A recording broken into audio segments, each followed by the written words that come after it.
The 1989 NFL Draft is known for one of the greatest classes right at the top of the draft, as 4 of the first 5 picks would go on to become NFL Hall of Famers: Troy Aikman, Barry Sanders, Derek Thomas, and Deion Sanders. It's crazy because basically, if you were picking in the top 5, you was getting a future Hall of Famer and a guy that would be a staple of your franchise for years and years to come. But there is one noticeable aberration: the number 2 pick. See, while the Cowboys, the Lions, the Chiefs, and the Falcons all got future Hall of Famers, the Green Bay Packers at number 2 selected Tony Mandarich, an offensive tackle from Michigan State. But not just any offensive tackle. We're talking the greatest offensive line prospect ever. That was the title he started out with, but now he's known as one of the biggest NFL draft busts ever. And it's not only because he was drafted with the number 2 pick in the draft, but because he's literally surrounded by Hall of Fame players. Everybody that got selected around him went to the Hall of Fame. Like, what are the odds? This is the story of how one man completely duped the Green Bay Packers into selecting him over the bevy of Hall of Fame players they had right at their fingertips. Once you actually hear the story, you're not gonna blame the Packers, man. It wasn't their fault. The system had some major holes in it, and Tony Mandarich exploited them all. So this is the story of the quote-unquote greatest offensive line prospect ever. Without further ado, y'all already know what time it is, man. Cue the Wayne.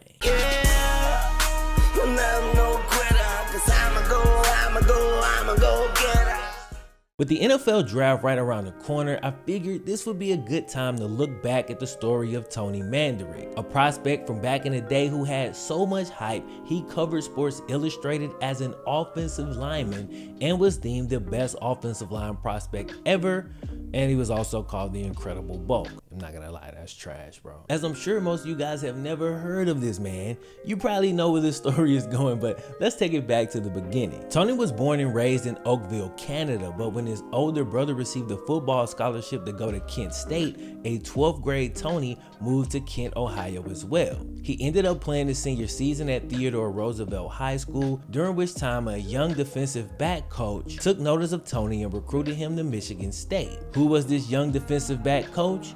Well, it happened to be Nick Saban, a guy who would go on to become arguably the greatest college football coach of all time. Now, that's not greatly relevant to the story, but it is gonna come back up later in the video as I make a point. So just keep that in the back of your mind. Tony was a great success at Michigan State, where he won Lineman of the Year in 1987 and 1988. Dude was a physical marvel at 6'6", 330 pounds, but he was also the definition of a diva football player. It wasn't just reserved for wide receivers at this time. This dude was so full of himself that he once called out Mike Tyson to a boxing match, okay? He dressed like he was in a rock band. He had a dog named after Axl Rose. He was tatted, you know what I'm saying? He was true to it, you feel me? He also showed up to public appearances late and often drunk or hungover. He missed team meetings. He was just a terrible locker room guy, like just straight up.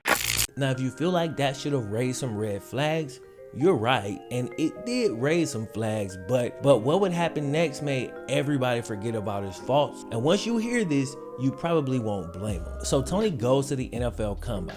He measures in at 6'6", 330 pounds with 11% body fat, okay? So he obviously looks the part. He looks more impressive than any NFL offensive lineman that existed. Okay, but that's just looks, but he does have the Big Ten Offensive Lineman of the Year, so we know he can play, but let's see how he actually tests. The man goes and hops on the bench press, 225 pounds, boom, boom, boom, boom, repping it out 39 times. That's more times than Aaron Donald. Then, and y'all really ain't gonna believe this, at 6'6", 330 pounds, he ran a 4.65 in the 40-yard dash as an offensive lineman, bro. I went and checked, and that's a better 40 time than about 10 skill position prospects in this year's combine. But that ain't even it though. He had a 30-inch vertical and a 10-3 standing long jump. Dude was explosive, he was big, he was strong, he looked the part,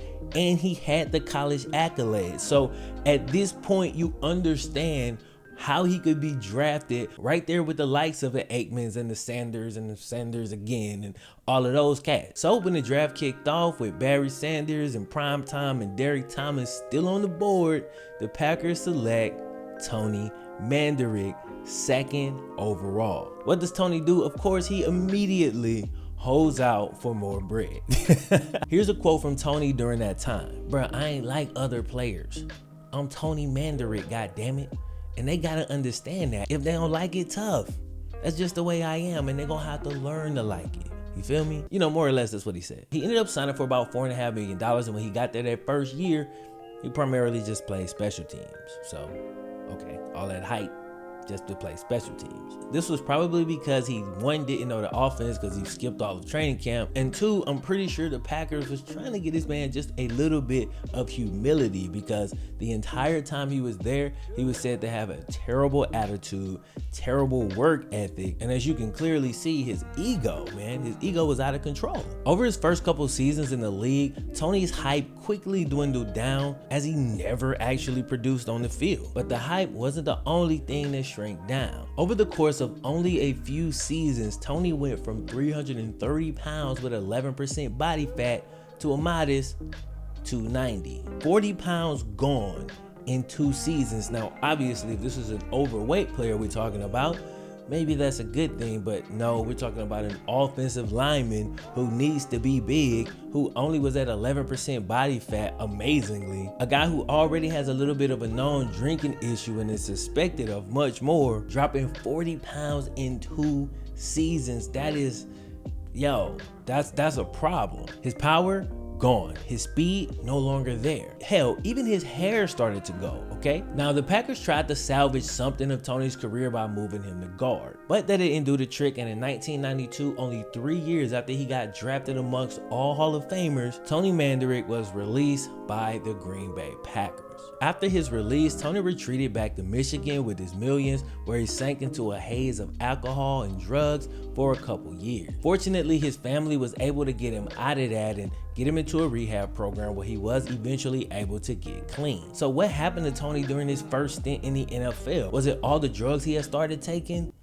More like the drugs he had stopped taking. I'm sure a lot of y'all done figured it out by now, but Tony was on the roids, man. He was on the roids hard. He took them all through college where the testing was super lax. And because of weak testing, dude was never caught. Tony was taking a concoction of several steroids used in racehorses. The roids created kind of the perfect lineman, as dude was obviously strong as hell and super athletic, but one of the top qualities you hear about offensive linemen is nastiness. And what person is nastier than a 300+ pound man on steroids? One time during a coin toss of the Rose Bowl, Tony actually punched the captain of the other team in the chest as hard as he could, then looked the man in the face and told him that he was gonna die today.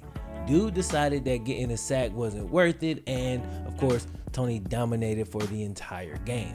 Amazingly, during his time at Michigan State, he was tested about a total of 5 times, and Tony admitted to cheating all the tests. He constantly figured out ways to get around them, and he never tested positive once. The roids allow him to gain his ridiculous physique, they allow him to dominate competition, and they greatly boosted his performance at the combine, allowing him to put up one of the best NFL combine workouts ever. Tony knew exactly what he was doing all along. He was creating a spectacle and making sure he was gonna go to the NFL and get paid. However, he didn't think so far as to what he was gonna do once he actually got there, as the NFL's drug testing is way more strict. So once he got into the league, he was scared to continue taking because he didn't want to get a positive test. So he backed off the steroids and lost his aggression, his edge, and 40 pounds of muscle. That, along with losing your hair and even his behavior during those years, all pointed directly to steroid use, but Tony would actually admit it fully years later. Unbelievable the way time has gone by. I'm sorry, Rick. The phrase "I was wrong" was not in my vocabulary back then. But I was wrong. I conned you, lied to you about using steroids. I was a jackass. I don't want to be like that anymore. He also described his thinking at the time. I wanted to create as much hype as I could for many different reasons: exposure, negotiation, leverage, you name it. And it all worked.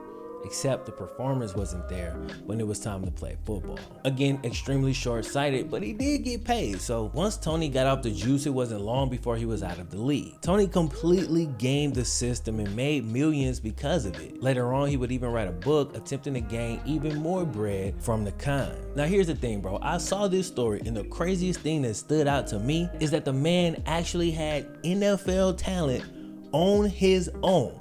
How do I know this? Well, after becoming sober and being out of the NFL for 5 years, okay? He got sober. He was out the league for 5 years, dog.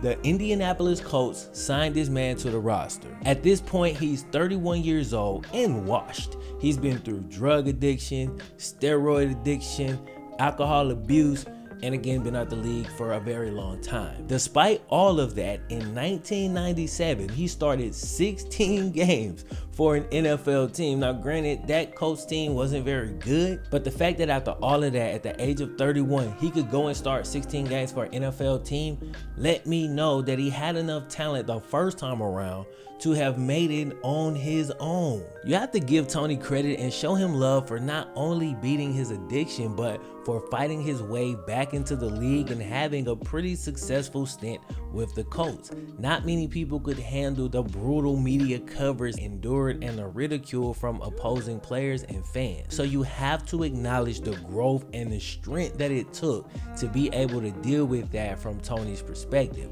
With that said, imagine if he would have just applied himself and actually worked hard instead of cheating and looking for a shortcut. The guy who would go on to become the greatest college coach of all time saw something in Tony Mandarich before the steroid use. The problem is, Tony never saw that thing in himself. He thought he had to pump himself up with HGH and steroids in order to be an NFL player. And while yes, he completely robbed the Packers of $4.5 million or however much they ended up paying him, and robbed him of a future Hall of Famer, he also robbed his damn self. He robbed himself of a long, fruitful career that he could have definitely had if he was still a starter at 31. Today, despite running a photography business, Tony struggles mentally with the decisions he made back then, as his reputation will forever be that of a liar and a cheater, as people don't even acknowledge the little run that he had with the Colts at 31 years old. The moral of the story is this: work to develop the talent that you have.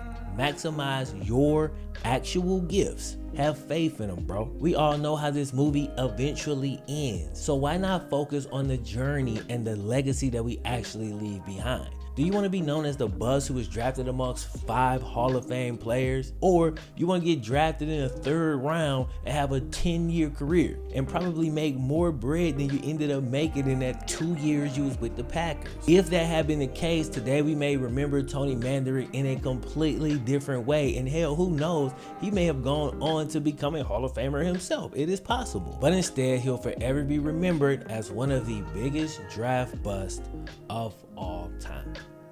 Hope y'all enjoyed the video. My name is FlemLo. I'll holler at you next time. Yeah, I'm no quitter, 'cause I'ma go